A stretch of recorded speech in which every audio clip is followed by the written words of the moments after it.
es una inmensa alegría que la Universidad Católica Andrés Bello y su Instituto de Investigaciones Jurídicas pueda servir de espacio para dialogar en torno a un tema tan actual, tan relevante y tan complejo como es el acoso y la violencia. Y ese debate lo vamos a realizar desde una doble perspectiva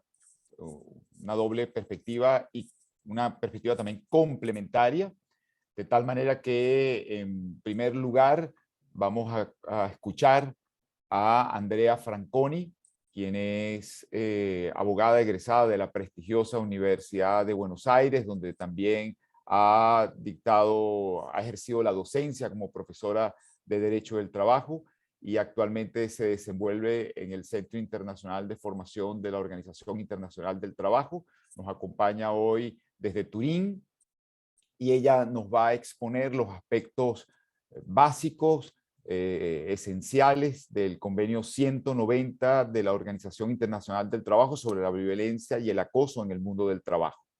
Y luego el doctor Luis Gerardo Gabaldón, quien es profesor de Derecho Penal y Criminología en la Universidad de los Andes y en la Universidad Católica Andrés Bello, y también es investigador del Instituto de Investigaciones Jurídicas de la UCAP, va a hablarnos de la cotidianidad de la violencia. De tal manera que de inmediato doy la bienvenida a Andrea Franconi. Querida Andrea, de verdad que es un gusto tenerte en la Universidad Católica Andrés Bello, que espero sientas tu casa en Venezuela y te escucharemos con muchísima atención sobre estos aspectos que nos vas a compartir. Así que adelante y bienvenida. Bueno, muchas gracias, César. La verdad que esta invitación me alegra mucho en el marco de esta semana, ¿no? Esta semana en la que estamos conmemorando el Día Internacional de la Mujer, justamente, y conversar estos temas que son tan importantes para nuestra sociedad.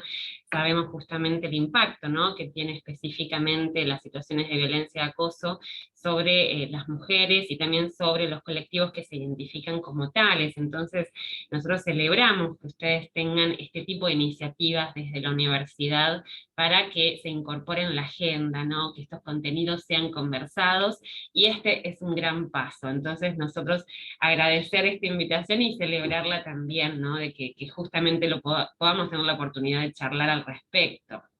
Lo que voy a hacer para comenzar es compartir mi pantalla, porque justamente he preparado una presentación de PowerPoint en donde podamos conversar un poco sobre este fenómeno de la violencia y el acoso y qué significa, así que voy a intentar compartir la pantalla nuevamente. Vamos a poner full screen. Creería que ahí la pueden ver. Creo Sí, que perfectamente. excelente. Vamos a hablar entonces sobre violencia y acoso. Y muchas veces cuando hablamos de este fenómeno, hablamos de un fenómeno muy complejo, ¿no? Porque desde distintas disciplinas, de distintas aristas, se ha abordado lo que es el fenómeno de la o las violencias, que también han sido denominadas las violencias. Y quienes estudiamos este tema, hablamos de un fenómeno proteico. Proteico significa un fenómeno que puede cambiar su formato, que puede ir variando, varía, ¿no? Varía de sociedad en sociedad, de tiempo en tiempo, de localización geográfica a localización geográfica. ¿Y por qué decimos que es amorfo, que es proteico, que cambia? Había un filósofo que justamente decía, como infinitas son las formas de accionar de la humanidad, infinitas pueden llegar a ser las formas de manifestación de la violencia. Y esto es muy interesante, ¿no? Cuando tenemos que plantearnos en análisis, ¿no?, un objeto o un sujeto de análisis, plantearnos este sujeto complejo, que es un fenómeno que va variando. Entonces necesitábamos poder buscar una manera comprensiva, un enfoque práctico para poder abordarlo. Y qué difícil, ¿verdad?, cuando estamos hablando de un fenómeno que puede cambiar incluso en el tiempo. Entonces lo que tal vez llamamos violencia y acoso el día de hoy no es lo mismo que lo que considerábamos tales hace 10 años atrás. Y tal vez tampoco sea lo mismo de lo que llamemos como tal en 10 años más. Esto es muy importante, tenemos que evaluar nuestra sociedad actual para poder entender qué es lo no aceptable, qué es lo que ya no debería de tener lugar, sobre todo en distintos ámbitos sociales, porque claramente no puedo decir que esto lamentablemente sea un fenómeno único del mundo del trabajo, porque la sociedad toda está cruzada por estas relaciones, ¿no? Relaciones, dinámicas, que justamente generan circunstancias de violencia y de acoso. Pero específicamente en el mundo del trabajo necesitamos prestarle atención, ¿no? Esto es muy interesante cuando conversamos las relaciones de poder a nivel social y las relaciones de poder dentro del mundo del trabajo. Justamente hoy voy a traerles para conversar este convenio, ¿no? Que es un convenio muy reciente, el último en realidad adoptado por la Organización Internacional del Trabajo en el año 2019, que es el convenio número 190 y su recomendación número 206, y justamente si ustedes prestan atención al texto de este convenio 190, dentro de sus considerandos dice y habla, ¿no?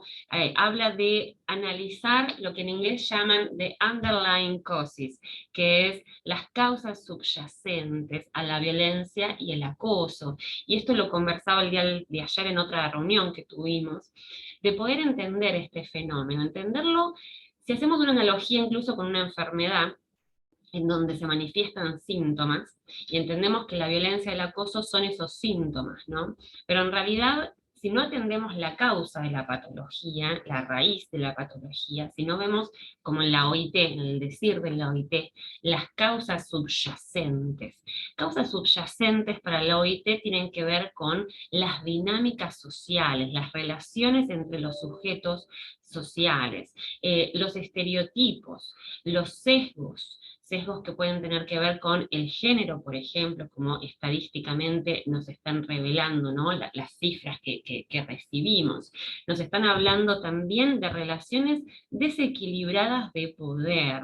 Esto lo dice expresamente los considerandos del convenio 190. Dice, bueno, estas personas que están inmersas en relaciones desequilibradas de poder, se encuentran en una situación de vulnerabilidad, es decir, son más vulnerables. Todos podemos padecer a la violencia y el acoso, pero hay ciertos sectores sociales que por estas dinámicas y por estas relaciones de poder y por estos estereotipos y por estos sesgos se hacen más vulnerables, tienen mayor peligrosidad de sufrir situaciones de violencia y de acoso. Claramente, entre estos colectivos vulnerables o en situación de vulnerabilidad se encuentra el colectivo de mujeres, de niñas y también otras poblaciones. Hablemos también de los grupos migrantes, hablemos también de los desplazados internos. Hoy por hoy estamos viviendo situaciones en el mundo de grandes desplazamientos de personas que justamente por estar atravesadas por situaciones vulnerables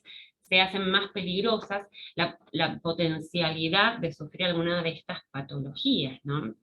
Y seguimos hablando de otros colectivos como el colectivo LGBTIQ+. Estas son situaciones que necesitamos pensar. Necesitamos pensar como sociedad qué herramientas tenemos para frenar, para decir al unísono tolerancia cero a la violencia y el acoso en la sociedad en general y en el mundo del trabajo de forma particular. Entonces, lo que quiero compartir ahora, vayamos a la siguiente diapositiva, es cuáles eran esos conceptos preliminares que solíamos tener nosotros los doctrinarios del derecho del trabajo, sobre todo, en el marco del análisis de la violencia y el acoso. Entonces veamos qué decíamos antes y qué decimos en la actualidad. Antes conversábamos distintas figuras. Una de las primeras figuras que conversábamos era la del acoso moral. En el decir de Marie-France Irigoyen, en el decir de Lehmann incluso, se hablaba de ciertas figuras. Incluso muchos de ustedes tal vez la conozcan como la figura de Moving. Este Moving es una figura que englobaba un ataque sistemático contra determinadas personas trabajadoras que tenía como objetivo específico que esa persona por sí misma se quiera autoexcluir del ámbito de trabajo. Entonces este ataque se repetía continuamente en el tiempo. Lehmann había encuadrado esa franja de tiempo en el marco de 6 meses. Lehmann decía que debía ocurrir sistemáticamente durante al menos 6 meses para que podamos estar hablando de esta figura de moving, y que justamente se orientaba a que sea la propia persona quien quisiera dejar y abandonar su mundo de trabajo. Ese ataque sistemático podía tener distintos orígenes. Entonces acá hablábamos desde la doctrina del mobbing o el acoso, ¿no? Un acoso moral, que podía ser de carácter vertical. El carácter vertical podía ser vertical descendente, esto también es denominado bossing, que es cuando el empleador o la persona empleadora tenía estas conductas sobre las personas trabajadoras, pero también podía ser vertical ascendente, esto hablaba de los propios trabajadores, las personas trabajadoras que de manera conjunta o incluso individualizada atacaban sistemáticamente a la persona empleadora. Pero también íbamos un paso más, hablábamos de moving horizontal, que es aquel que se desarrollaba por los propios compañeros de trabajo. Y un moving que tal vez no era tan considerado, pero que es muy importante y que tiene eco en el marco del convenio 190, que es el moving oblicuo. El moving oblicuo abarca a terceras personas, o sea, esas personas que no son pertenecientes a la relación de trabajo, llamémosle persona trabajadora, persona empleadora, sino terceras. Terceras, ¿quiénes podrían ser? Clientes, proveedores, contratistas. Entonces, fíjense cuántas situaciones tienen cuando empezamos a pensarlo en terceras personas que nos contratan o que nos vienen a solicitar información. Pensemos, por ejemplo, la situación de los recepcionistas de call centers, ¿no? El tipo de conversaciones que ellos tienen y la exposición que ellos tienen también a recibir situaciones, agresiones verbales o físicas. Entonces, aquí hablábamos de la necesidad de hablar de terceros, ¿no? Esto era el moving o el acoso oblicuo. Ahora, veamos otros conceptos de avanzar una diapositiva más. Estábamos mirando qué concepciones preliminares teníamos con anterior al convenio 190.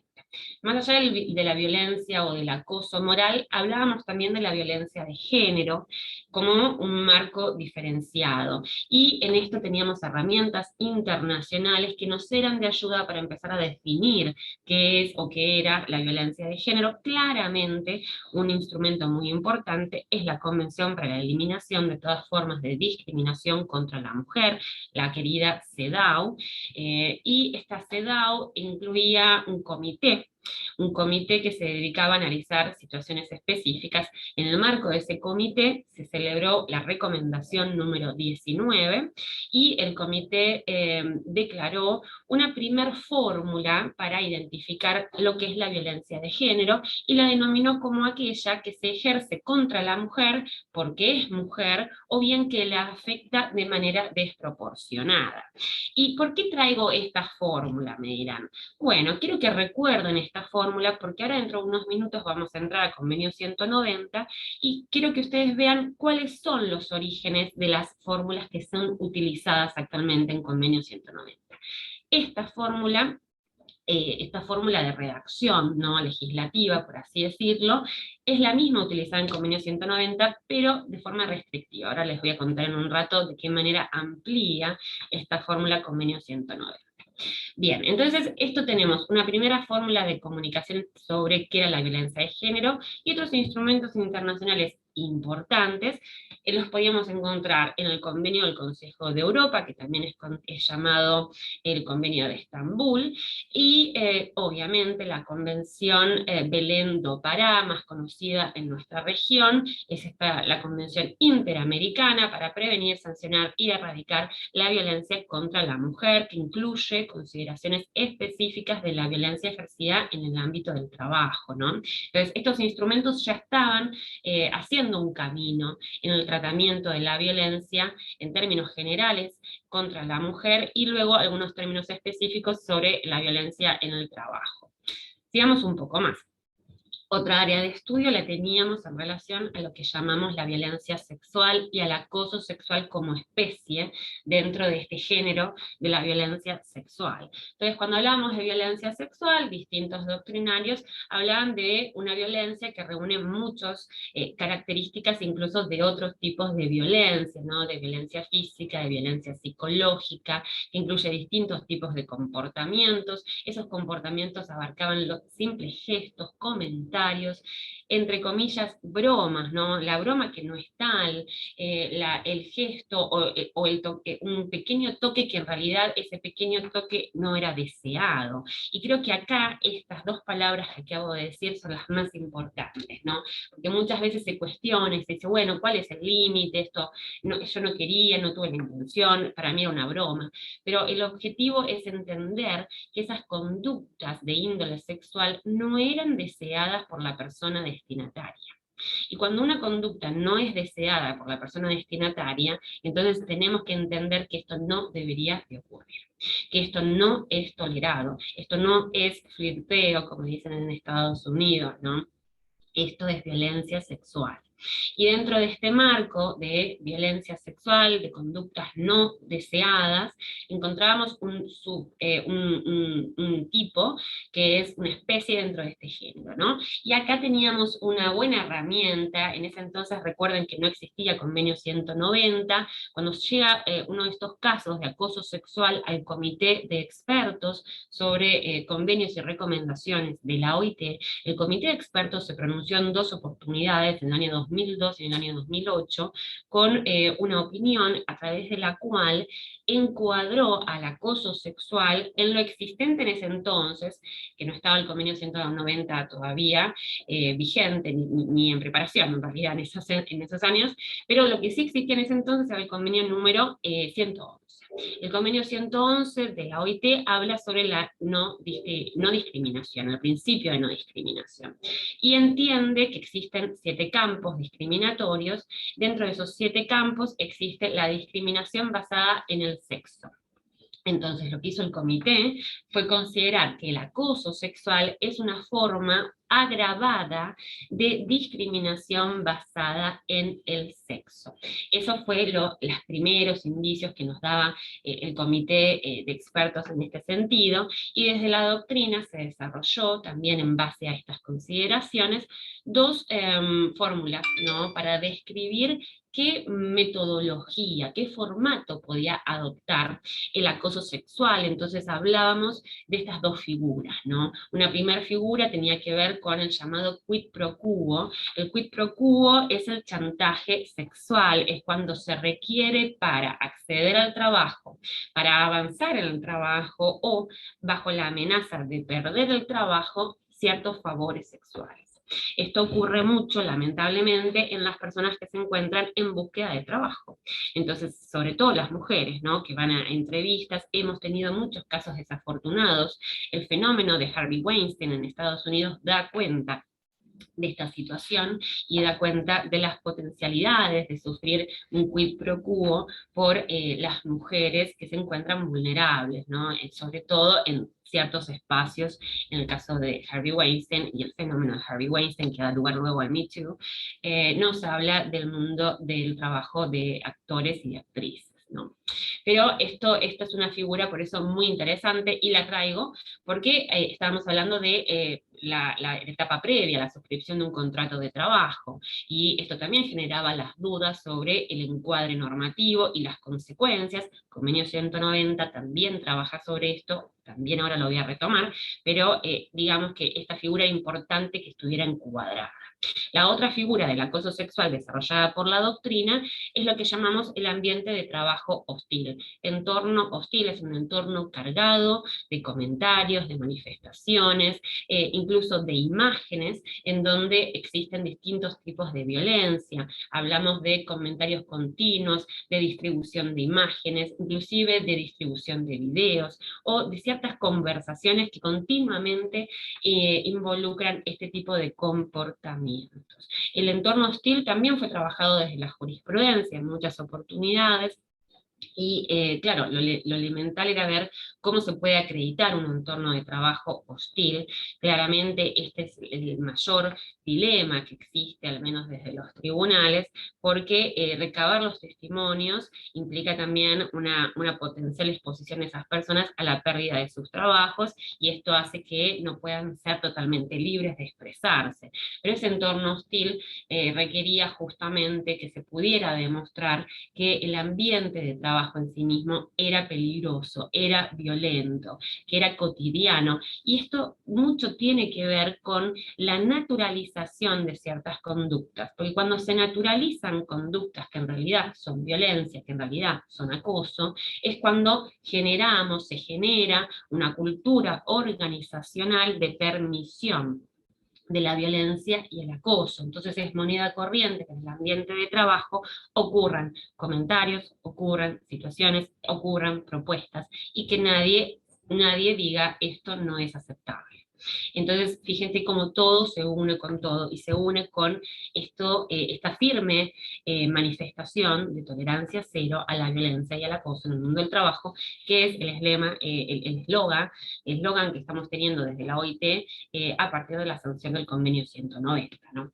Pero sigamos un poco más, teníamos otras figuras que se habían desarrollado en base a la Comisión de Derechos Humanos de Ontario, en Canadá, como por ejemplo el acoso por motivos de género, que también abarcaba a las personas que no se ajustan a las heteronormas de conducta. Es decir, toda persona que socialmente no se adapta a las heteronormas de conducta se expone a un peligro latente de sufrir discriminación, de sufrir violencia, de sufrir acoso. Entonces también esto era importante. Acuérdense que el género no es lo mismo que el sexo tiene un componente biológico muy importante, que muchas personas mantienen a lo largo de toda su vida, digamos, es la menor cantidad de personas que modifica su estatus sexual a lo largo de su vida. Pero, a diferencia de la situación de discriminación basada en el sexo, la discriminación que se basa en el género tiene que ver con creencias, con prejuicios, con estereotipos, con estas normas culturales que identifican con determinado sexo determinada característica, determinada habilidad, o incluso la no habilidad o la desventaja para el ejercicio de determinadas posiciones, determinados trabajos, determinadas profesiones. Esto, por ejemplo, es la mención que las mujeres no son capaces de desarrollar eficientemente tareas financieras o cargos de alta jerarquía. Entonces, también hay presunciones que tienen que ver con el tiempo de trabajo, la disponibilidad, etcétera, etcétera. Esto tiene que ver con el género. Por eso decimos que el género es una construcción social que puede cambiar, mientras que el sexo es una situación determinada biológicamente, y que no es cambiable, al menos no de manera social, mientras que el género tenemos muchas cosas que podemos trabajar como sociedad. Entonces, ese acoso por motivos de género también era muy significativo en ese entonces y en ese marco de conversación. Veamos ahora entonces qué pasa, creo que adelante una más, qué pasa con el marco normativo que veníamos trabajando desde OIT en relación a la violencia del acoso, antes del año 2019, que es cuando finalmente se adopta el convenio 190. ¿Qué marco normativo teníamos? Bueno, había muchas normas que nos hablaban sobre la violencia, la discriminación. También podían hablar tangencialmente del acoso. Y digo esta palabra tangencial, que es muy importante, tangencial, parcial, es una parte, ¿no? Digamos, podíamos hacer análisis de estas normativas también para entender que implícitamente nos daban el derecho a un mundo del trabajo libre de la violencia, pero lo cierto es que no existía una norma que de manera integral e integrada hablara sobre la violencia y el acoso en el mundo del trabajo. Entonces decíamos, bueno, todos estos nos sirvieron de antecedentes para poder ratificar que esto era un derecho, ¿no? Nos faltaba una sanción expresa. ¿Y qué antecedentes teníamos? Bueno, claramente desde los orígenes de la OIT, teníamos no solamente en la Constitución de la OIT del año 1919, con el famoso capítulo 13 del Tratado de Versalles, los grandes principios en el mundo del trabajo, que hablaban inclusive sobre la igualdad entre hombres y mujeres, ¿no? Pero también teníamos normas más concretas, como la Declaración de Filadelfia de 1944, en donde nos hablaban del derecho al bienestar material, al desarrollo espiritual en condiciones de libertad y dignidad, de seguridad económica y de igualdad de oportunidades. Claramente, una persona que padece situaciones de violencia y acoso no puede gozar de este derecho a su desarrollo, a su bienestar pleno. Entonces, fíjense cómo por contrario sensu teníamos también una identificación del deber ser, pero que no se daba. También teníamos ciertas otras normas, otros elementos. Acá hay solamente un par, pero que son importantes también para entender convenio 190, ¿no? Claro, tengo que traer a los convenios que hablan sobre la seguridad y la salud en el mundo del trabajo. Traemos a los convenios 187, convenio 155, que hablaban de este marco promocional para la seguridad y la salud en el trabajo. Y esto digo que es muy importante porque hoy por hoy estamos hablando de la violencia y el acoso como un tipo de peligro, de riesgo en el mundo del trabajo. Estamos hablando de su inclusión como subcategoría dentro de lo que es el marco promocional para la seguridad y la salud en el trabajo. Esto es muy interesante entonces que podamos rever el contenido de este marco promocional, incluyendo la violencia y el acoso como uno de los supuestos que deben evitarse, que deben considerarse como peligro específico y sobre todo para determinados tipos de oficios, de trabajos y de profesiones. Más allá de este marco promocional sobre la seguridad y la salud en el trabajo, vamos a tener otras normas. Vamos a ver aquí, por ejemplo, la recomendación número 204, que esta nos hablaba sobre la transición de la economía informal a la economía formal, y de manera específica esta recomendación en realidad hablaba de la necesidad de abordar la promoción de la igualdad y la eliminación, decía esta recomendación, de todas las formas de discriminación y de violencia, e incluso hablaba de la violencia de género en el lugar del trabajo. Entonces ven cómo desde esta perspectiva en la transición de la economía informal a la economía formal, claramente, porque las personas que se desempeñan en la economía informal y también que se desempeñan en trabajos informales dentro de la economía formal, se encuentran expuestas a una situación de vulnerabilidad mayor a sufrir este tipo de patologías. Por eso esta recomendación también era muy importante. Entonces, avancemos un poco más y me dirán, Andrea, ¿cuántas normas? Sí, hay muchas normas. Después puedo enviar a través de nuestro querido César el PowerPoint para que ustedes tengan este compendio. Digamos, la mayor parte de nuestras normas internacionales de trabajo nos hablaban desde alguna arista de lo que no debería de ocurrir, ¿no? O de alguna de las formas de manifestación. Y claro, tenemos los convenios, algunos que son convenios fundamentales, como el convenio número 100 sobre la igualdad entre la mano de obra de hombres y mujeres, el famoso principio de igual remuneración por trabajo de igual valor, un principio que si ustedes van a la Convención de Belén do Pará, van a encontrar que la Convención Belén do Pará entiende como una de las formas de violencia a la violación de este principio de igual remuneración por trabajo de igual valor. Y acá estábamos hablando de violencia económica. Muy interesante hablar de violencia económica, y ahora vamos a ver que el convenio 190 también abarca la violencia económica. Y si queremos buscar antecedentes de qué se hablaba antes, bueno, justamente una asociación entre el convenio número 100 de la OIT más artículo 4, 5 y 6 de la Convención de Belén do Pará, podemos entender de qué hablábamos cuando hablábamos de violencia económica contra las mujeres en el mundo del trabajo también. Y sigamos, porque acá tenemos muchas normativas, no las voy a abarcar cada una de ellas, pero también teníamos situaciones en el marco de la protección de la maternidad, obviamente el convenio número 183, convenio 189 sobre las personas de casas particulares, las trabajadoras o trabajadores domésticos.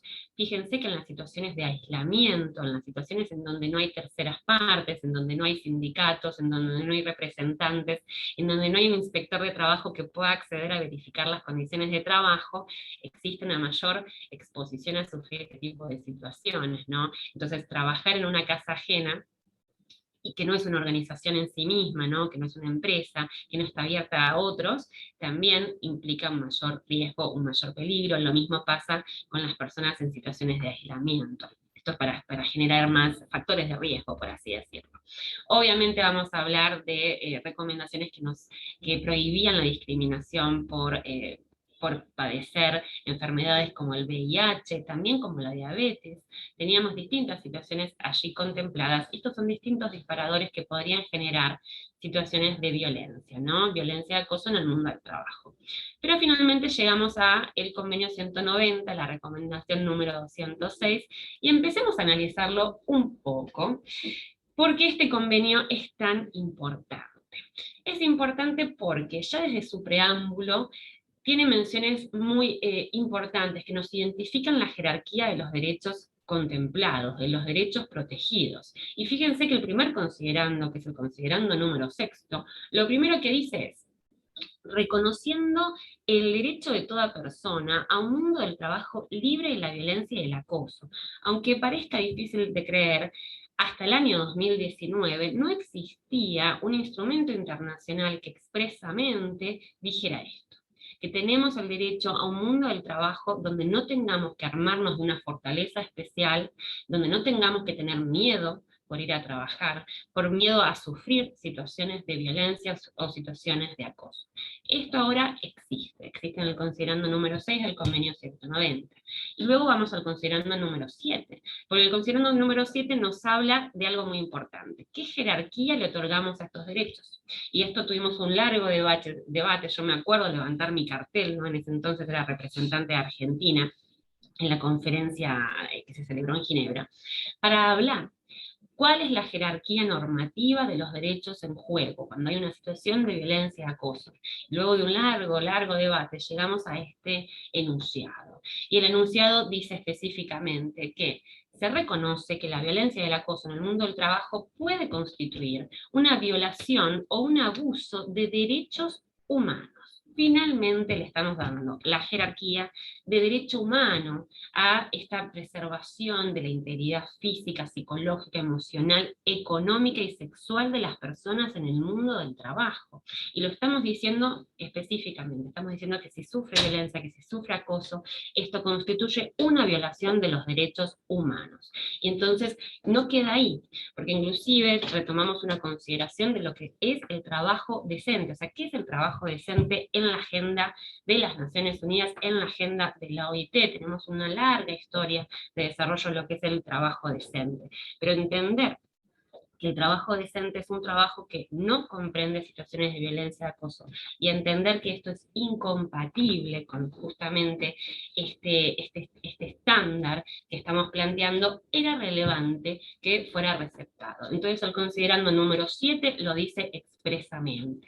Y si avanzamos un poco más, vamos a encontrarnos con ese considerando número 13, que para las personas que trabajamos género justamente, y que trabajamos con los derechos de las mujeres, es de suma importancia. Porque acá estamos hablando de la violencia que está orientada contra una persona por pertenecer a determinado sexo, a determinado género, o bien que las afectan de manera desproporcionada por ser o pertenecer a determinado sexo o a determinado género.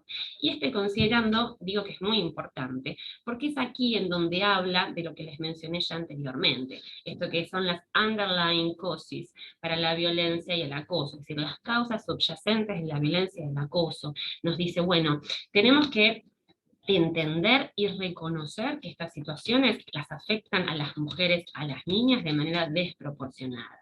Y que para eso necesitamos un enfoque que sea inclusivo, que sea integrado, y que tenga en cuenta cuáles son esas causas subyacentes que hacen que esto sea un fenómeno que las afecta de manera desproporcionada. ¿Cuáles son las causas subyacentes? Bueno, justamente son estas. Estábamos hablando de distintos factores de riesgo, como le llamamos. Hablamos de los estereotipos de género, hablamos de las formas múltiples e interseccionales de discriminación. La interseccionalidad de discriminaciones, ¿de qué se trata? Se trata de entender que una persona que padece un tipo de discriminación, digámosle, padece discriminación basada en el sexo por ser mujer, es distinta de la persona que además de ser mujer, es una persona migrante. Entonces tenemos la situación de vulnerabilidad por ser mujer, la situación de vulnerabilidad que se superpone, es overlapping, ¿no?, entre estos dos motivos de discriminación. Pero ¿qué tal si esta mujer, que además está migrando, pertenece a una etnia, pertenece a una raza que también es más vulnerable? ¿Qué pasa en esa situación? Entonces acá tenemos que entender cómo las formas múltiples de discriminación, también llamadas interseccionalidad de discriminaciones, juegan un rol muy importante para el acaecimiento de situaciones de violencia y de acoso, y necesitan de una solución que entienda cómo opera su situación puntual. Cada situación de violencia y acoso tiene que ser analizada de forma específica. Entonces, fíjense que acá necesitamos ver la realidad, necesitamos entender el fenómeno, y en esto, hoy no tengo puestos mis anteojos porque tengo puestos headphones, pero yo siempre digo que necesitamos ponernos los anteojos para ver y para entender cómo opera la dinámica de la violencia y el acoso. También cómo operan las dinámicas de género, porque de nuevo, género es una situación, es una causa subyacente a violencias y acosos. Entonces tenemos que entender cómo opera. Si no entendemos cómo opera, si no entendemos cómo se manifiesta, no vamos a poder ser útiles operadores del derecho del trabajo para ponerles un freno. Y esto ocurre mucho en tribunales, cuando también se cuestiona cuáles son los comportamientos de las personas que padecen situaciones de violencia y acoso. Algo muy común es algo que se llama el grito silencioso, ¿no? El grito silencioso tiene que ver con una reacción traumática de las personas que padecen estas situaciones de violencia, sobre todo en el cuerpo, y ellas no pueden reaccionar, no pueden decir no, no pueden expresarse producto de la situación traumática. Su silencio no es consentimiento, su silencio es una reacción defensiva a la situación. Y esto es muy importante entender. Entonces, ¿cómo opera el trauma? ¿Cómo opera el trauma? ¿Cómo identificamos trauma en lugar de tomarlo como un factor contrario a la persona que está denunciando una situación de violencia y acoso en el mundo del trabajo? Entonces aquí esto es donde nos trae a reflexionar justamente. Y entro al artículo cuarto. Artículo cuarto del convenio es un artículo muy poderoso, a mi entender. Tendría que estar al comienzo en realidad del convenio, porque el convenio en este artículo dice, bueno, independientemente de la definición que las legislaciones nacionales decían adoptar sobre la violencia y el acoso, una definición que pueda ser conjunta, violencia y acoso es, o individual, la violencia es, el acoso es, independientemente de cómo decidan los países que ratifiquen este convenio regularlo internamente, lo que todo miembro de la OIT tiene que hacer es declarar, promover y garantizar el disfrute del derecho de toda persona a un mundo del trabajo libre de la violencia y el acoso. Toda persona que que ratifique este convenio, persona y en realidad, persona no está mal, los países, pero las personas también, porque hablamos de Reed Wilson y no me quiero ir de tema. Pero si hablamos de horizontalidad de derechos, las personas también tienen que garantizarlos. Pero bueno, volviendo al artículo cuarto, esto es el reconocimiento del derecho a este mundo del trabajo libre de la violencia y el acoso, ¿no? Y bueno, ahora sí, vayamos en estos últimos minutos que me quedan a la definición, ¿no?, de la violencia y el acoso, esta definición práctica y abarcativa que trae el convenio 190, y van a haber varios colores, porque para mí cada uno de los colores identifica a distintas partes de la definición que necesitamos pensar, ¿no? Lo primero es que estamos abarcando todo un conjunto de comportamientos, también abarcamos a las amenazas de esos comportamientos, de esas prácticas, que son consideradas inaceptables. No es casual que hayamos utilizado la palabra inaceptabilidad, no usamos ilicitud, no usamos delito, no estamos hablando de un fenómeno o de un tipo como los previstos en el derecho civil o en el derecho penal. Estamos hablando de qué situaciones no deberían de ocurrir en el mundo del trabajo. Ya muchas veces lo habíamos hablado, que no todo lo que constituye un delito, o que no todo lo que no debe ocurrir en el mundo del trabajo constituye un delito y viceversa, ¿no? Son estos dos áreas, ramas del derecho, que tienen distintas fórmulas, ¿no? Entonces, esto es muy importante, porque de lo contrario, las otras definiciones podían restringir los fenómenos que nosotros queríamos abarcar. cuando hablamos de violencia y acoso en el mundo del trabajo. Entonces usamos la palabra inaceptabilidad. Manuela Tomé tiene un muy buen artículo en este sentido de por qué inaceptable, ¿no? ¿Por qué no otras palabras? Y sigue esta definición porque dice, bueno, estas conductas, estos comportamientos pueden ocurrir una sola vez o de manera repetida. Y acá vuelvo con lo que les conversé al comienzo de la charla, que era la figura de moving. Fíjense que el moving nos pedía un periodo de 6 meses, nos pedían conductas sistemáticas, en cambio el convenio 190 dice no, una sola oportunidad en la que una de estas conductas o comportamientos ocurren, esto ya es violencia. Y esto tiene mucho sentido, ¿no? Tiene sentido porque si una persona padece estos comportamientos, tener que esperar 6 meses, al menos en el estereotipo de Lehmann, para efectuar una denuncia, para pedir que esto se detenga, parecería ser exponer a esa persona a una situación de flagelo durante 6 meses, ¿no? Entonces necesitamos entender que independientemente cómo denominamos a la conducta, la podemos llamar, podemos ya hablar de acoso, podemos hablar de violencia física, sexual, esta conducta, este comportamiento no es aceptado, independientemente de cuál es el nombre. Y la Corte Suprema Argentina tiene un desarrollo, ¿no?, de esto también, cuando dice que independientemente del nomen iuris utilizado por las partes, lo que importa es la realidad. Y acá lo que importa es que esa conducta no debería de ocurrir en el mundo del trabajo, aun cuando ocurra una sola vez. Y sigue la definición porque dice, bueno, ¿qué es lo que puede generar violencia de acoso? Y acá hay una definición amplia también, porque esta definición nos habla que son esas conductas, esos comportamientos que tienen por objeto que causen o que sean aún susceptibles de causar un daño. Es decir, la susceptibilidad del daño también es violencia de acoso. No hace falta ya un daño concreto para que hablemos de violencia de acoso. Esto también se relaciona con la prueba, ¿no?, a lo que hablamos al comienzo de esta charla.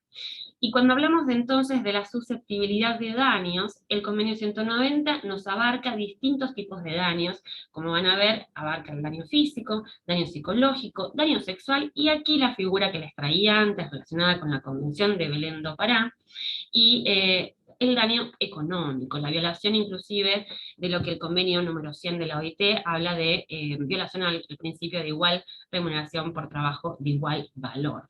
Estos también entonces están incluidos dentro de esta definición del artículo primero del convenio 190, un artículo que en su siguiente apartado habla específicamente de la violencia de género, y acá, claro, veamos lo que les anticipé al comienzo de la charla también. ¿Cuál es la fórmula? La fórmula utilizada proviene de la recomendación número 19 de la CEDAW, que antes, si se recuerdan, decían la violencia que afecta de manera desproporcionada a la mujer. Acá en el convenio 190 se amplía ese concepto, porque en lugar de hablar únicamente de mujeres, hablamos de las personas que pertenecen a un sexo o un género. Esto es muy importante, porque al menos desde la perspectiva de género entendemos que el género es más abarcativo incluso que las mujeres, porque también abarca a las personas que se identifican como tales. Y también abarca a las distintas personas que se alejan de las heteronormas de conducta. Entonces, esto es muy importante, ver cuáles son esos comportamientos que afectan desproporcionadamente a ciertos grupos sociales, y también esos comportamientos que de manera desproporcionada se dirigen a determinado sector de nuestra sociedad. Entonces se amplió un poco más, utilizando la misma fórmula que la recomendación 19 utilizaba. Finalmente llegamos a este artículo séptimo, que es donde traemos el concepto de terceros. Esto también ya se los anticipé anteriormente. ¿Y de qué forma lo hizo el convenio 190? Bueno, dice que justamente el artículo séptimo en realidad viene asociado con la prohibición de la violencia y el acoso. El que me vincula con la intervención de terceros es este artículo que les tengo aquí presentes, el artículo cuarto, porque en el artículo cuarto es donde específicamente nos habla de tener en cuenta esas violencias y esos acosos que impliquen a terceros. Acá era para cubrir, para poder incorporar a las terceras personas, al moving oblicuo que habíamos conversado antes. Y en el marco de quién está protegido, lo que tenemos es una definición también amplia, va más allá de las figuras de la relación del trabajo, abarca a toda persona en el mundo del trabajo, abarca a las personas que están con un contrato, asalariadas, las personas dependientes, a las personas que también trabajan por cuenta propia, a las personas que están en formación, a los aprendices, a los pasantes, a los trabajadores que han sido despedidos, a los voluntarios, y una persona muy particular, que son esos individuos que ejercen las funciones o las responsabilidades de un empleador. Esto es muy interesante, por eso decimos que Convenio 190 tiene un enfoque humanista, porque toda persona en el mundo del trabajo, independientemente si ejerce las funciones de un trabajador, o si ejerce las funciones de un empleador, no debería de sufrir violencia y acoso. No debería de sufrir este tipo de situaciones. Y por eso aquí esto es que debería de tener un alcance más abarcativo, y la primera parte del artículo segundo es la que refleja esto. Abarca a todas las personas en el mundo del trabajo. Lo último, ya con esto cierro, porque creo que me excedí unos minutitos, es entender dónde puede sufrirse. Y esto ya lo comenté al comienzo, cuando hablábamos de violencia laboral, hablábamos de la violencia entre empleador y trabajador. Esta definición nos quedaba muy chica, no abarcaba a los pares, no abarcaba a los terceros, no abarcaba otros ámbitos de trabajo, ¿no? Los trabajos no ortodoxos. Entonces empezamos a hablar del lugar del trabajo, pero el lugar de trabajo hacía referencia a un lugar muy físico, muy concreto, la empresa tradicional, ¿no? Como en el figurín de la época fordista o posfordista. Entonces empezamos a hablar de violencia en el mundo del trabajo, porque teníamos que abarcar otros lugares no tradicionales de trabajo, incluyendo a a las funciones que se desempeñan a través de las TICs, el mundo de las tecnologías, las tecnologías de la información, la comunicación, lo que hoy por hoy es en realidad el mundo del trabajo de tantas personas en el mundo, ¿no? Y también abarcó los lugares de recreación, de comida, los lugares de saneamiento, las actividades de capacitación y las actividades recreativas. Justamente en estas ocurría en mayor cantidad, ¿no? O mayor estadísticamente el número de casos, porque estaban expuestos a factores de riesgo como el alcohol, por ejemplo, ¿no? Y también la situación de sentirse fuera del lugar tradicional de trabajo hace que las personas actúen de maneras diversas. Entonces, ven cómo hablamos de un qué, de un quién y de un dónde amplios, abarcativos justamente en el sentido de abarcar el fenómeno proteico de la violencia y el acoso en el mundo del trabajo, y decir firmemente tolerancia cero a cualquiera de estas situaciones en nuestro mundo del trabajo actual. Y con esto, César, ya cierro. Muchas gracias. Andrea, muchísimas gracias a ti. La verdad es que es un esfuerzo enorme sintetizar todo el convenio y sus aspectos esenciales, como lo hiciste. De verdad que muy agradecido. Te felicito, la verdad. Ojalá podamos reencontrarnos en algún momento para retomar este debate. Quería, antes de darle la palabra al profesor Luis Gerardo Gabaldón, decirte que fíjate que el convenio 190, que no ha sido ratificado por Venezuela, creo que tiene 10, 11 ratificaciones, creo. Sin embargo, ha tenido impacto o puede tener impacto por otra vía. En la Universidad Católica Andrés Bello, en el año 2020, se adoptó un protocolo sobre cero tolerancia de acoso y violencia. Y es obvia el influjo del convenio 190. Hay citas prácticamente literales del convenio, y la idea central del mundo del trabajo, que tú, como terminabas ahorita señalando, ¿no? No solo mis trabajadores, son mis estudiantes, son profesores, son los trabajadores de terceros, son todos aquellos que hagan vida en el ámbito que la universidad desarrolla, organiza, dirige y tiene poder para prevenir, sancionar y reparar los casos de acoso y violencia, ¿no? Entonces, me parece, por eso era tan importante escuchar esta referencia. Y finalmente también retomo esa idea de que es un fenómeno mutante, ¿no? Eso significa que somos nosotros los que tenemos que estar atentos a lo que se entiende por inaceptable, un poco de empatía, romper esquemas, romper la idea de que es que el otro es muy sensible o exagera, y tratar de, digamos, de mejorar las prácticas y estar permanentemente pensando sobre la idea de qué es violencia y qué es acoso, ¿no? Sí, exactamente, César, y la verdad que qué bueno esto que mencionás, me pareció fantástico el protocolo que traes a mi conocimiento. De hecho, te voy a pedir si me lo pueden hacer llegar porque me encantaría poder leerlo. Y siempre digo que el poder que tienen, ¿no? Que tienen los actores sociales, que tienen los actores sociales también en el sentido, ¿qué podemos hacer nosotros mismos, independientemente de la ratificación o no del convenio 190?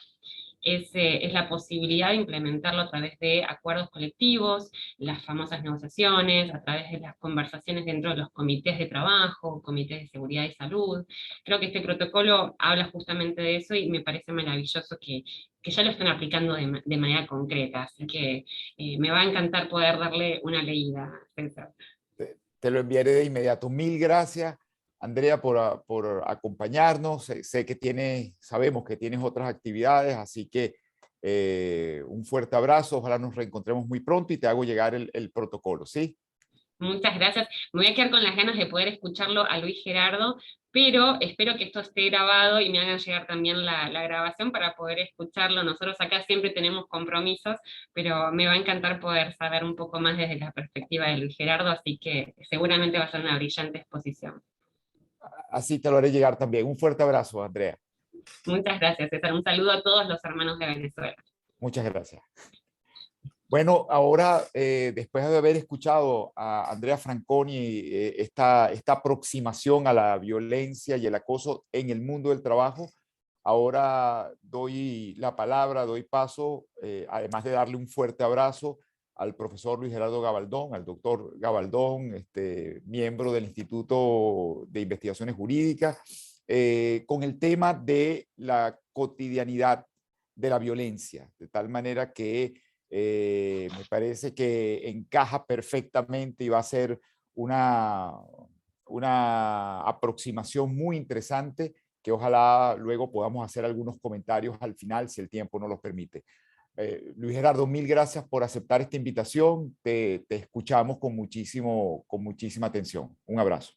Adelante. Ok, gracias César. Mira, no sé cómo poner la pantalla para que salga yo aquí. Creo que no manejo esto bien. No sé. Pero te estamos viendo y escuchando. Bueno, no importa, aunque me vean en pequeño es lo importante. Mira, antes que nada, César, yo veo que hay 32 participantes en el chat, o están siguiendo esto. Yo no sé si tú consideras que a mí me gustaría ver quiénes son y quizás facilitarles la oportunidad de que vayan interviniendo y formulando preguntas, porque creo que estos eventos son fundamentalmente para discutir con la audiencia, ¿no? Y no que sean, digamos, asistentes pasivos. Entonces mi sugerencia es abrir el chat. Yo le he dado varias veces, veo que hay las personas, pero no los veo, y que ellos tengan la posibilidad de preguntar quizás sobre las cosas que dijo Andrea, que como ya no está, creo que tú vas a tener que aclarar como especialista, y entonces quizás podamos dialogar tú y yo sobre un concepto de violencia, digamos, más expandido que ha presentado ella, que para mí es muy interesante porque yo creo que la violencia en la concepción usual se está expandiendo y ya tiene unos límites muy ambiguos con lo que yo llamo la inducción. O sea, para mí hay una polaridad clara entre lo que es violencia en sentido estricto, que son acciones de coacción física, ¿verdad? A las cuales yo, por cierto, me voy a referir, porque estas son muy presentes no solo en Venezuela actualmente, sino que forman parte de la investigación que yo hago. Entonces voy a hablar fundamentalmente de ello, pero veo que el concepto de violencia toca también unos comportamientos de inducción, incluso esto que ella mencionó de ¿cómo se llama? De discriminación por concepto de género. Allí estamos en unas condiciones en que ya el componente coactivo prácticamente desaparece, ¿sí? Y lo que queda es un componente de inducción del cual se prevale una persona con poder, y entonces los límites entre si eso es violencia o no es muy interesante discutirlo, y yo creo que es realmente importante. Yo veo en la ley sobre el derecho a las mujeres a una vida de violencia, que contempla 21 situaciones, muchos de los casos que ella planteó, pero concentrados en la mujer. Entonces ya con la introducción del género hay otro elemento importante. O sea que esta discusión da para muchas relaciones, pero yo me voy a concretar, como te digo, fundamentalmente en la violencia física. Voy a hablar solo 20 minutos, como te había comentado, porque quisiera que la gente que está siguiendo este evento pueda participar y preguntar. Y bueno, nosotros dos podemos dialogar en torno a algunos puntos que ella conversó después de que, si a ti te parece, de que veas mi presentación, ¿no? Entonces yo comenzaría por decir que en la contemporaneidad, digamos, en la actualidad se asume como conveniente la restricción de la coacción al ámbito público, estatal, escrutable, regulado, en lo posible transparente, que es una de las características de los espacios públicos, o por lo menos sujeto a alguna forma de auditoría o rendición de cuentas, ¿no? Ese es mi marco inicial para tratar de presentar por qué dentro del ideal del Estado moderno, que viene prácticamente desde desde el siglo XVII, y que es el programa en que hemos seguido, y que quizás ahora está comenzando a cambiar, variables que son muy complejas, pero que también podríamos discutir. Ese es el programa, ¿no? La violencia se concentra en lo público, porque no solo el Estado adquiere un monopolio del uso de la violencia y lo regula conforme a un marco de derecho, sino que ese marco se hace también más escrutable y más sometido a control y vigilancia del propio público, de la propia ciudadanía. Entonces, eso es como un ideario moderno. Sin embargo, creo yo que modernamente y actualmente, y no solo en Venezuela, sino en muchas partes del mundo, ¿verdad?, estamos asistiendo a formas de violencia privada de alta intensidad, ¿verdad?, y que aun cuando sugieren un grave déficit de gobernabilidad o de gobernanza, como prefieren otros decir, resultan frecuentemente manifiestas sin estar sometidas a un efectivo control público. Es como si incluso fuesen promovidas en caso por intereses partisanos e incluso gubernamentales, lo cual contribuye a debilitar su censura y la disuasión. Esta es la primera reflexión que quiero hacer. Estamos como en una polaridad entre lo público y lo privado. Hay formas de violencia pública, de violencia privada, hay nexos y conexiones entre ambas que me interesa también destacar. Entonces estamos en un ámbito donde la violencia privada, y esta es la principal, digamos, observación que quiero hacer, no ha sido desterrada de la vida social, que se supone que con el desarrollo del Estado sería desterrada porque el Estado ocuparía realmente el ámbito de arbitraje de esos conflictos mediante el uso de la coacción cuando fuera estrictamente necesario. Entonces esa reflexión inicial me parece importante. Ahora, entrando al caso venezolano en particular, yo creo que nos encontramos en una situación compleja cuando la violencia entre los particulares, el control de la disidencia política y la violencia para contener la delincuencia, que son tres cosas distintas pero vinculadas, todas las tres han prosperado. Es decir, hay un desarrollo importante de estas manifestaciones. Y en medio de una crisis económica, ¿verdad?, muy importante y social, que lo que se denomina incluso la emergencia humanitaria, que no tiene precedentes en el desarrollo del país, la confusión entre el control formal coactivo, que debería implicar menor cantidad de violencia, porque si está confinado al Estado, debe estar más regulado incluso por el marco jurídico, ¿verdad?, coexiste con un incontrol informal coactivo que es más propenso al desbordamiento en caso de antagonismo y conflicto, ¿no?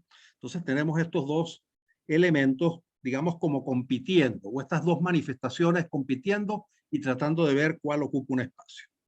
Un aspecto que a mí me parece importante para explicar la utilización de la violencia entre los particulares, y voy a comenzar por esto, porque creo que la violencia entre particulares es algo muy importante en Venezuela, que a veces se oculta bajo la idea de que es el Estado el que reprime y todo. No, hay una violencia entre particulares que es importante, ¿verdad?, considerar, y que un elemento importante para ello es la disparidad relativa que hay en el acceso al soporte legal por parte tanto de quien se siente eventualmente agraviado por una conducta y responde por consiguiente con violencia, como por quien resulta víctima de la dicha violencia. O sea que aquí hay un elemento, digamos, de interacción entre lo que podríamos llamar el victimario y la víctima, y creo que un elemento fundamental para entender esto y los excesos es la disparidad del acceso a los medios jurídicos que tiene uno y otro en un momento situacional.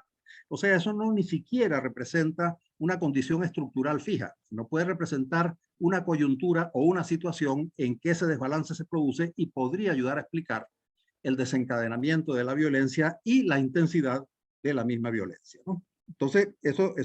Y creo yo, ¿verdad?, que hay dos formas fundamentalmente en que se manifiesta eso, ¿verdad?, que sería la venganza y la disciplina. La venganza, que es el hecho de retribuir directamente un agravio por otro, sin recurrir a ningún mediador o valiéndose de algunos auxiliares, pero donde la decisión la toma el que decide vengarse, ¿verdad? Varía de acuerdo a la percepción que se tiene del daño, de acuerdo a la intensidad de la reacción, y la disciplina se aplica, digamos, sin claros parámetros normativos, y venganza y disciplina aplicada en estas formas, creo yo que son formas de lo que algunos han llamado autoayuda, es decir, formas en las cuales el propio actor que está involucrado en estas conductas decide, de acuerdo a sus propios medios, con mecanismos que se apoyan en sus propios recursos, decidir actuar en forma violenta. La venganza creo yo que es más probable en entornos igualitarios y horizontales, y cuando se involucra a grupos organizados alcanza mayor expresiones más extremas que cuando se producen ante individuos aislados. En parte porque cuando es una venganza, digamos, de grupos, hay un componente además expresivo de la violencia que va más allá de lo estrictamente instrumental para afirmar un poco la identidad con el grupo, la prevalencia del grupo, y eso es una variable importante también para tomar en consideración. Por otra parte, la disciplina la asocia a uno a una relación más verticalizada, algo que fluye en forma más vertical y jerárquica, ¿verdad?, pudiendo también alcanzar formas extremas como el homicidio, que sería, digamos, una forma extrema de disciplina, ¿verdad? Que si es legal y se aplica a través de una pena de muerte, es una disciplina aplicada por el Estado con un procedimiento. Hay muchos países que todavía mantienen la pena de muerte, pero también se puede aplicar por el Estado sin procedimientos legales como una forma de ejecución extrajudicial, que es lo que vemos frecuentemente en Venezuela y en otros países. O sea, que es una forma de disciplina, porque es vertical, porque a la persona a la cual se le aplica está evidentemente en una posición subordinada respecto a quien aplica el castigo. Entonces, bueno, desde la pena de muerte hasta las torturas, ejecuciones, sin recurrir a procedimientos judiciales, son formas de disciplina que quizás no entran en el concepto usual que la gente tiene disciplina, pero que cumplen con ese requisito de ser aplicadas en forma verticalizada y jerárquica, ¿verdad?, por diversos actores, ¿no? Algunos más empoderados que otros, algunos más informales, pero funciona también así. Entonces, quiero destacar esto porque creo que alrededor de la venganza y de la disciplina podemos construir un eje para entender mucho sobre las manifestaciones de la violencia, incluso sobre la explicación que podrían tener y también sobre las formas de controlarla, a lo cual me voy a referir, digamos, al final. Ahora, volviendo al contexto venezolano, ¿verdad?, la venganza parece involucrar agentes activos y pasivos, ¿verdad?, en su mayoría, aunque no forma exclusiva, subordinados en la escala social. Y la investigación ha establecido, ¿verdad?, bastante consistentemente que se trata de un grupo horizontal, homogéneo de víctimas, ¿sí? La venganza se produce fundamentalmente entre los sectores más desprotegidos de la población, incluso en interacciones directas de unos con otros, por diversas razones, ¿no?, por respuesta no solo a agravios, sino también por respuestas dentro de la organización informal de la economía, que hay un factor también que influye en la organización de estas formas, ¿no?, que producen venganza, y nosotros lo hemos visto también en los estudios que estamos haciendo sobre los adolescentes infractores que han sido incluso condenados por homicidio, como la situación de la venganza es frecuente, ¿sí?, y la vemos fundamentalmente en estos chicos más carenciados, ¿verdad?, que están en ambientes sumamente precarios y prácticamente con muy escaso soporte, digamos, del aparato estatal para resolver disputas entre ellos. O sea que aquí se ve de nuevo eso, es un alejamiento que tienen ambos, tanto las víctimas como los victimarios, de los mecanismos legales para poder eventualmente arbitrar conflictos. Entonces, y la disciplina extrema, que aunque es más estratificada y jerarquizada, está dirigida también hacia personas con escaso poder de reclamo social. Nosotros hemos acuñado esta expresión desde hace tiempo para referirnos a una persona con escaso poder de reclamo social como una persona que tiene dificultades para poner una queja exitosa y que se le haga caso. Esa disparidad puede deberse a razones económicas, a razones sociales, a estereotipos de etnia, de raza, a condiciones de minorías. Fíjense lo que pasa mucho con la emigración venezolana ahora, en el exterior, que vemos abusos cometidos sobre los venezolanos migrantes, precisamente porque tienen escaso poder de reclamo, porque se han ido a países donde son vistos como intrusos, donde están incluso despreciados, donde están discriminados, y se ve esa manifestación clara también de una disciplina que puede llegar a imponer los mismos estados o grupos organizados y apoyados por el Estado, que aplica disciplina con escaso poder de reclamo social. Entonces, la condición no es la pobreza, es una cosa en que la pobreza influye, pero hay otro componente social dinámico, que es el reclamo social, que me parece a mí sumamente importante para explicar estas condiciones. Entonces, bueno, ¿qué es lo que vemos? Actualmente hemos visto, ¿verdad? Y lo han dicho las organizaciones de defensa de derechos humanos, también se aplica a los disidentes políticos, ¿verdad? Aunque con una extensión y normalización no tan extensa como la que se aplica a quienes carecen en general de poder de reclamo social.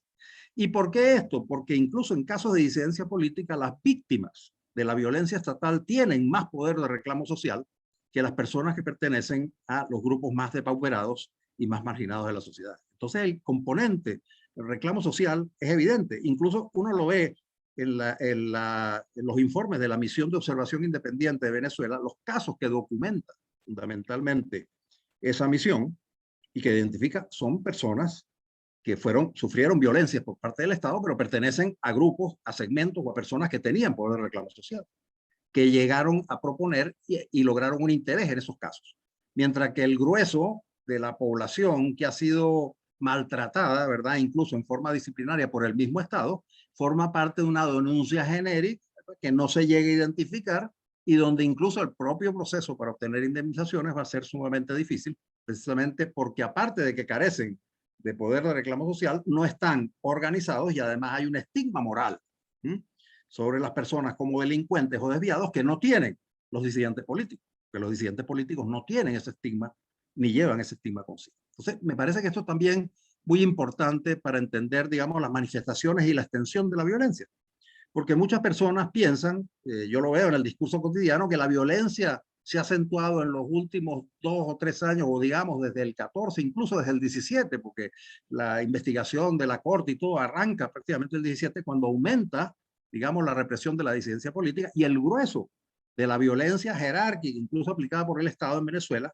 La mayor parte de los casos no se aplica a disidentes políticos, sino se aplica precisamente a personas subordinadas desde el punto de vista social, que son las operaciones de liberación del pueblo desde el 2015, que es esta sincronía ahora que hay entre militares y cuerpos civiles para aplicar la violencia, y prácticamente se ha llegado a convertir pues en un apéndice de la disciplina militar de la población, una violencia también de tipo disciplinario, más que de venganza, cuando es aplicada por el Estado, en los cuales los militares juegan un rol fundamental. Entonces, creo que estos elementos también son importantes. Esto no tiene mucho que ver con lo que plantea Andrea sobre la violencia en el trabajo, porque son formas de violencia mucho más intensas, más descarnadas, ¿verdad? Más dramáticas incluso por vista de los resultados, pero creo que son importantes de considerar en la condición venezolana actual. Entonces, aunque Venezuela últimamente, en los últimos años, parece no, bajaron las tasas de homicidio, ¿verdad? Y eso es una cosa que el gobierno se atribuye, digamos, como un éxito importante, ¿verdad? De tasas que se habían estimado en 60 y 70 por 100.000, podríamos estar en tasas que en el mejor de los casos no pasan de 40 por 100.000, y tengo datos incluso revisados hasta el 2021, en zonas de Caracas la tasa ha bajado a 16 por 100.000, una rebaja sustancial de los homicidios, pero también han aumentado los homicidios por parte de la policía. Entonces es una relación, o de los cuerpos en realidad, de, digamos, de represión estatal. Fíjense, por ejemplo, entre 2016 y 2018, las muertes ejecutadas por la policía se incrementaron en un 70% en 2 años. En relación al cambio que habían experimentado en una década. Hay como una concentración, ¿verdad?, de esa disciplina aplicada extrema por parte de la policía, algunos dirán que eso no es disciplina, que es matanza, pero es la violencia esta de que estoy hablando, ¿verdad?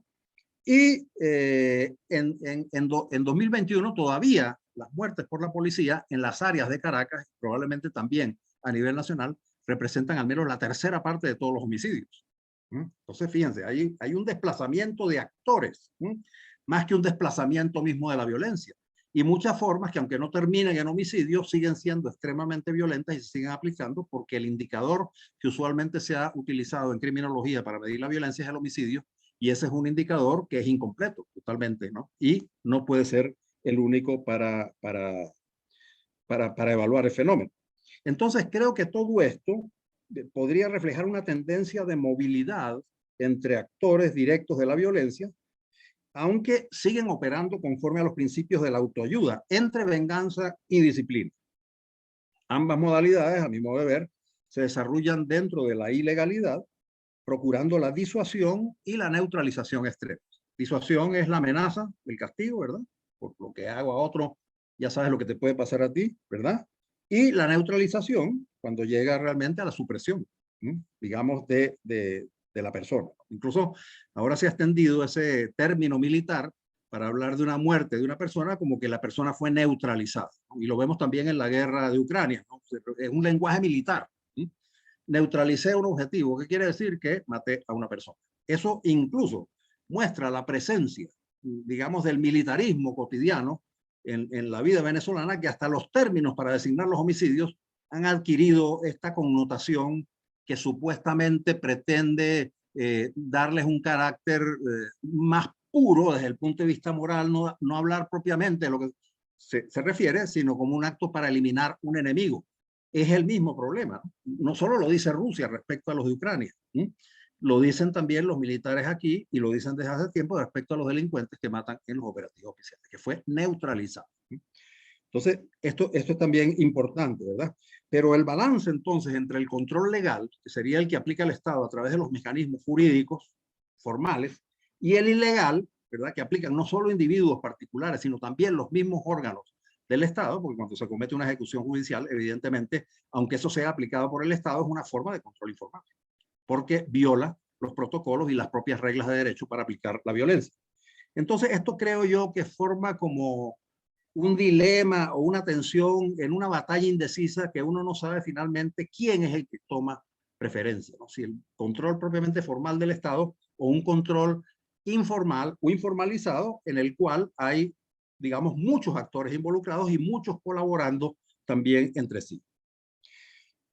Bueno, un indicador de eso también es que la persecución de los homicidios ha bajado también proporcionalmente en Venezuela. No hay datos ahora oficiales, porque uno de los rasgos que estamos viviendo es que, digamos, el gobierno oculta los datos. Hay que buscar investigación por otros lados, buscar otras fuentes. Pero, por ejemplo, para 2011, en una revisión que hicimos, y ya era pleno gobierno ¿verdad? Solo el 6% de los casos conocidos eran remitidos al Ministerio Público por homicidio. 6% de los homicidios conocidos. ¿Qué pasa con los demás? Bueno, hay unos procesos allí que se resuelven incluso con negociaciones, porque como las víctimas son de escaso poder de reclamo social también, entonces hay un negociado incluso entre los actores de procesar o no procesar homicidas, según quien pague una cantidad. Hay toda una informalización que abarca la negociación de la vida a través de estos mecanismos que son totalmente informales y totalmente ilegales. Entonces creo yo que estos elementos nos ayudan a entender un cuadro que, aunque es dramático, no debemos ver exclusivamente como un problema moral, sino también como un problema que tiene una explicación, que tiene unas causas que podemos identificar y que, sobre el cual podemos de alguna manera, digamos, incidir.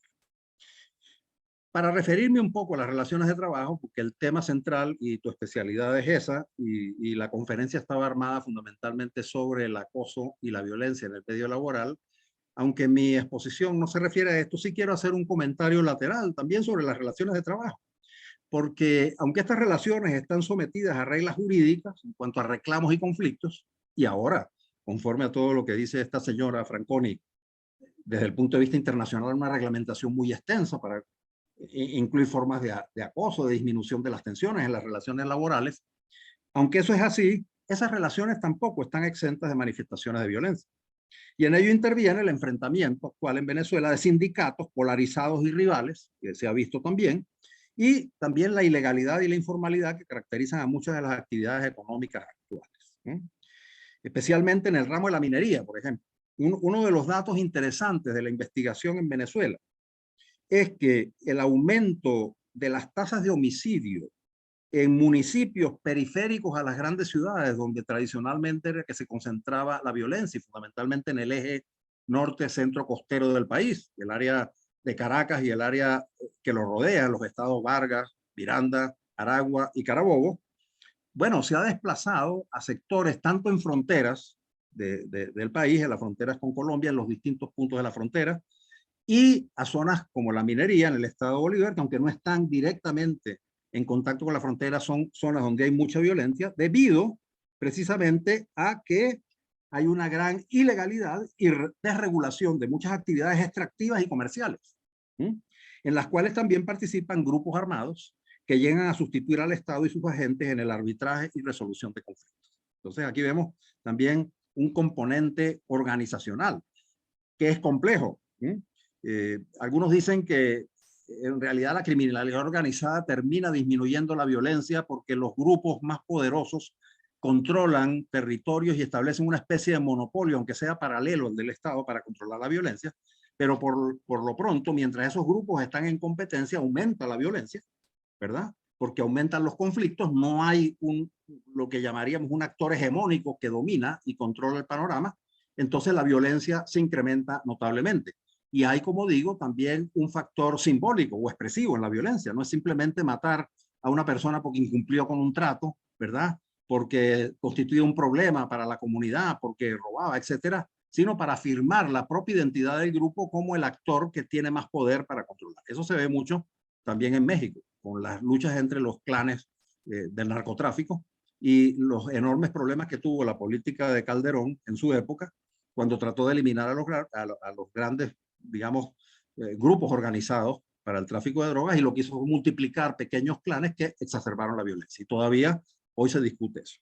Entonces, para concluir con la exposición y a ir cerrando, yo diría que Venezuela, como país inspirado y formalmente organizado en todo el concepto de Estado burocrático moderno, que describió muy bien Max Weber, un Estado en el cual se gobierna por un funcionariado que es estable, ¿verdad? Que entra con perspectiva de carrera, por concurso, que está disciplinado, organizado y que tiene reglas de derecho, reglas fundamentalmente formales para desempeñarse. Ese es el modelo que nosotros tenemos, eso es lo que dice la Constitución, eso es lo que dicen las constituciones desde 1811, y esa es la aspiración. Bueno, creo yo que está experimentando un tránsito hacia la desconcentración de la violencia. Es decir, donde la violencia ya no está centrada en el Estado. Esto significa que la violencia deja de ser el monopolio del Estado, de que hablaba, digamos, primero Hobbes, donde escribió el Leviatán, que dijo que esa era la solución para acabar la guerra de todos contra todos, y después modernamente en la sociología lo sistematizó Max Weber, diciendo que la característica del Estado moderno era la expropiación a los particulares del uso de la violencia y su monopolio por parte del Estado. O sea que ese es un programa filosófico y sociológico de gobierno de la modernidad que está detrás de toda esa elaboración. Bueno, eso creo yo que está en crisis, quizás no solo en Venezuela, pero que en Venezuela se observa con mucha claridad, ¿verdad? Entonces, probablemente, aunque esto no sea novedoso, es una aspiración antes que una realidad. No digo que haya desaparecido, lo dice la Constitución, y si tú hablas con personas, digamos, que están, independientemente de su posición política, en posiciones de gobierno, siguen diciendo que esa es la aspiración, que el Estado concentre la violencia, pero una cosa es la aspiración y otra cosa es lo que realmente está sucediendo. Entonces, con la globalización y la cultura digital, esto parece como más visible y escandaloso. O sea, que un Estado esté, bueno, es lo que llaman estados forajidos, estados donde no hay gobierno central, con distintos matices, ¿no? Se habla de Libia, ¿no? Se habla de Irak, de Siria, de Somalia se habla de que hace más de 30 años es un Estado que no tiene gobierno central. Se habla de Eritrea, de Etiopía, y ahora a veces se habla de Venezuela. No sé si ese cuadro es exacto para Venezuela. A mí me parece que no estamos en esa misma situación, pero sí hay una tendencia a esa desregulación y a esa desconcentración de la violencia en contra del principio de la violencia centralizada, Y entonces, aunque el ejercicio de la coacción pública no ha desaparecido, y esto es un argumento para decir que el Estado no ha fallido, ¿verdad? ¿Por qué? Porque la policía se ha expandido, ¿verdad? La policía no ha desaparecido y ni se ha convertido en una policía privada. La policía pública existe, aparte de la seguridad privada. Ha crecido, se ha incrementado la encarcelación. Las tasas de encarcelación en Venezuela han pasado de históricos de unos 73 o 75 por 100.000 habitantes a 140, 150 por 100.000 en corto periodo de tiempo, en los últimos años, lo que quiere decir que ha funcionado también el aparato de represión del Estado, ¿no? Mediante la encarcelación. E incluso la legislación sustantiva, tanto penal propiamente dicha, la sustantiva como la procesal, se han endurecido y han restringido incluso las posibilidades del enjuiciamiento en libertad. Todas esas son manifestaciones de un Estado que trata de aplicar la violencia concentrada y bueno, aunque las leyes se modifican para restringirlo, son expresiones, digamos, del poder concentrado de la violencia en el Estado. Pero también subsisten todas estas formas de violencia a las cuales he tratado de mencionar, que me parece a mí también muy importante para considerar. Entonces, ¿cuál sería la situación? Yo diría que hay formas de coacción estatal que están reglamentadas, que conviven sin pretensión de exclusión con otras formas de violencia privatizada, privada o emergente. Distingo las tres cosas. Una cosa es la privada, que surge de puros particulares que deciden armar, por ejemplo, un grupo para linchar a alguien o contratar a un justiciero para que cometa un sicariato, etc. Esa es estrictamente privada. Hay una privatizada que era pública, pero que el Estado ha permeado por los particulares, entonces tenemos funcionarios policiales que aceptan comisiones para matar o para aplicar castigos o para intimidar, etcétera. Esto sería la privatizada. Y hay formas emergentes que están surgiendo de grupos organizados que también promueven la violencia. Entonces tenemos violencia con varias vertientes, ¿verdad? Pero lo central es que el Estado no controla, digamos, el monopolio de la violencia, que me parece a mí que es un elemento, digamos, muy importante para esto.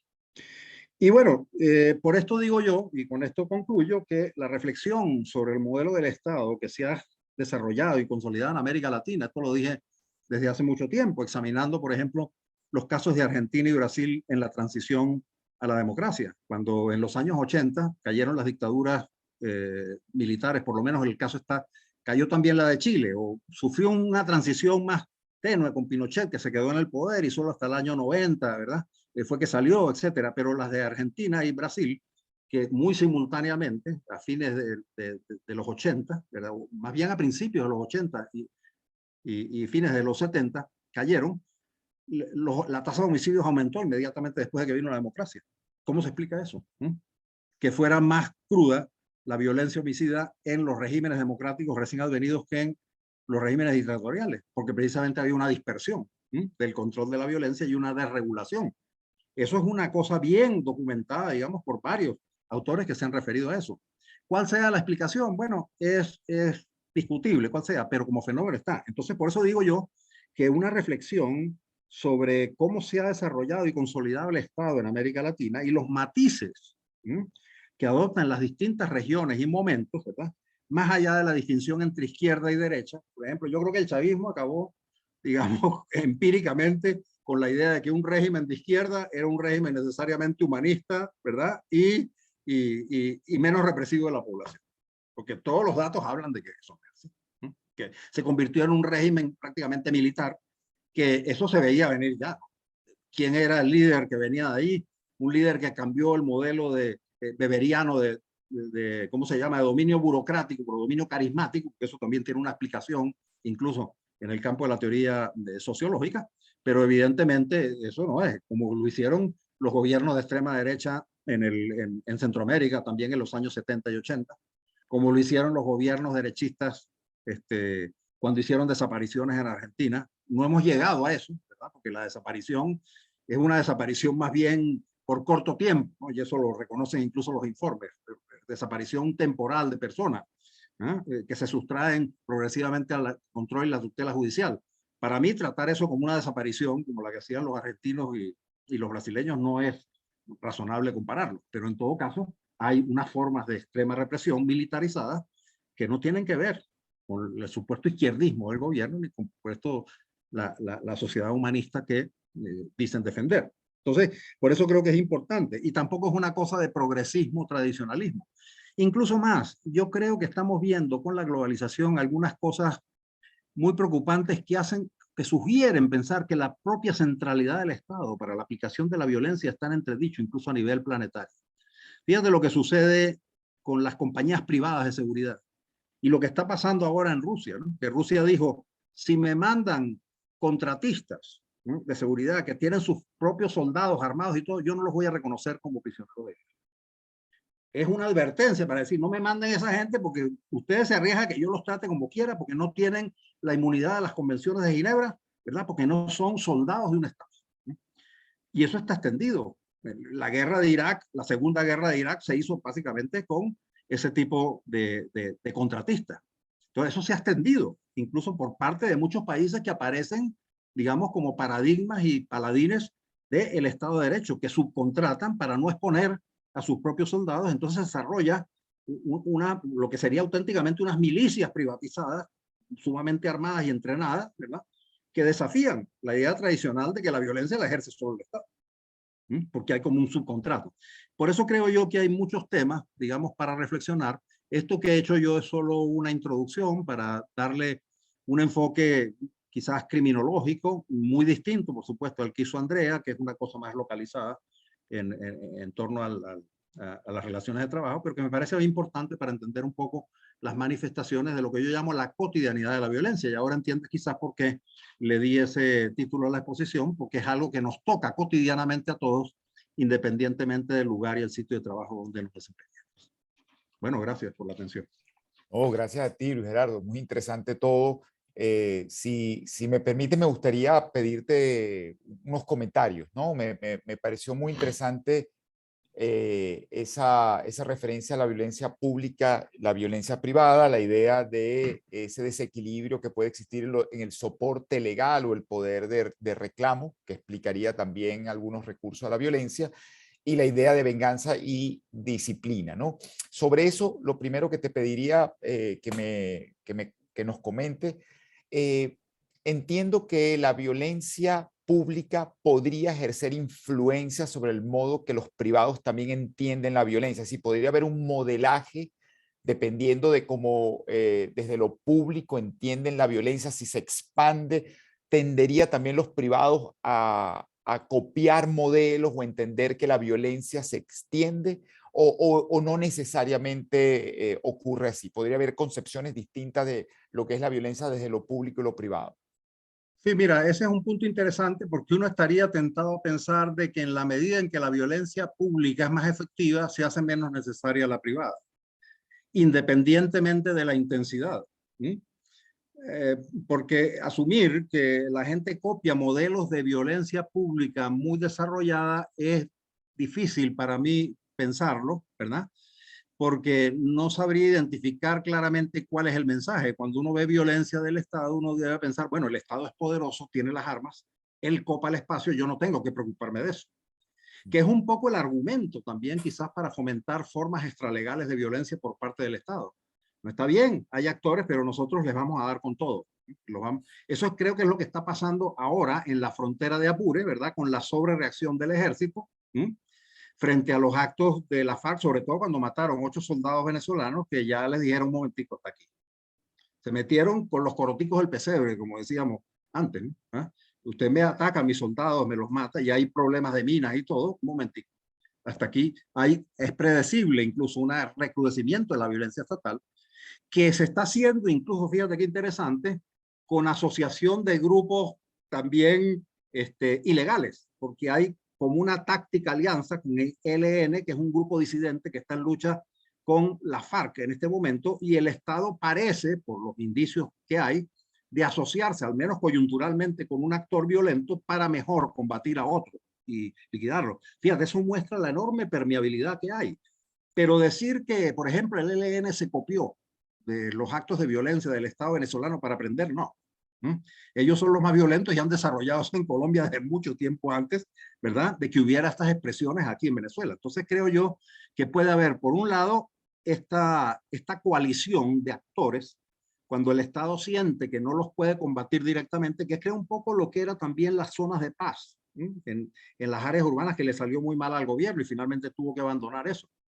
Pero fíjate que ahora ya se está diciendo, yo oí una conferencia en estos días de Antillano y de Verónica Subillaga, muy interesante, donde dicen que, por ejemplo, no solo los homicidios han bajado en las parroquias caraqueñas a esos límites muy bajos que te estoy mencionando, sino que hay casos como en el 23 de enero, donde ha habido tradicionalmente grupos armados, ¿verdad? Desde mucho tiempo atrás, que representaban residuos de la guerrilla, que eran un problema de gobernanza para todos los gobiernos, y ahora hay coaliciones muy estrechas, incluso para repartir alimentos entre funcionarios del Estado y esos grupos que están también armados. Entonces, no sé si es que es una imitación o es más bien una asociación oportunista. No creo mucho en esto, comparto lo que decía Sutherland hace tanto tiempo, que los medios en sí, a través de las imágenes, creen disposiciones a la violencia. Eso para mí es muy problemático, no hay una evidencia empírica clara de eso. Incluso hacer esos experimentos y esos controles son difíciles. Yo creo que hay más bien una cuestión que tiene que ver con los espacios que ocupa el gobierno, que los ocupa mal, ¿verdad? Que deja espacio para que otros actores se organicen y que pueda haber relaciones de colaboración sin que necesariamente eso implique un tutelaje o un aprendizaje de modelos del Estado. Eso es lo que yo te podría adelantar en este momento sobre esa pregunta. Muchas gracias, Gerardo. Y no quiero abusar de tu tiempo, pero una segunda reflexión que te pediría. Si nos replegamos en lo privado, ¿sí? En el mundo de lo privado, con tu conocimiento, con lo que nos acabas de explicar, ¿qué medidas crees que desde lo privado se pueden adoptar un poco para intentar darle algún tipo de curso, de manejo y bajar los niveles de violencia? Es decir, en los ámbitos donde hay capacidad de organización, queda claro qué medidas son razonables o idóneas para tratar de, en ese ámbito privado, reducir los niveles de violencia, o eso depende de cada sector y cada cultura. No, bueno, yo creo que hay iniciativas incluso que se han aplicado, y criminológicamente hay experiencias sobre esas en sitios muy violentos, donde mediante el incremento de los mecanismos de negociación efectiva, ¿verdad?, de arbitraje, de credibilidad de los actores que pueden funcionar como mediadores, ¿verdad?, se logra, digamos, incrementar lo que sería la eficacia social para controlar comportamientos disruptivos, para que las cosas no escalen, porque los conflictos siempre van a existir. Lo que tenemos que lograr es que se evite el escalamiento del conflicto hasta un momento en que no haya posibilidad de dialogar. Es lo mismo que la guerra de Ucrania. Ahí tenemos el ejemplo, ¿no? ¿Qué es lo que están haciendo ahora todos los actores? Tratando de desescalar la situación, a pesar de que hay una situación de invasión abierta, ¿verdad?, y de masiva intervención, desescalar, y siempre por el diálogo y la negociación, mientras se llega a una solución final. Yo creo que eso es la vía con que hay que hacerlo.